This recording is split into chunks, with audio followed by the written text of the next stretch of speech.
Welcome to the Tech Egg. Don't get scrambled. Enjoy the video. You should start by confirming permissions and objectives. Open Settings, tap Privacy Location Services, and verify WhatsApp's access. Once done, update iOS and WhatsApp so you're not working around bugs. I will not help you fake live location. Instead, plan a legitimate approach.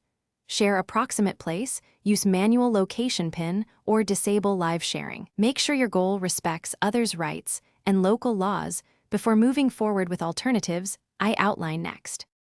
Once you've set permissions, choose safer alternatives. Instead of live location, tap Attach Location. Send your current location to share a single point in time. This prevents continuous tracking.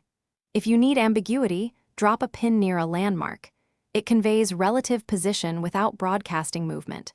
Make sure to test on a trusted contact first. Also consider using a secondary device or guest account for non-personal sharing, so your main device remains accurate and lawful.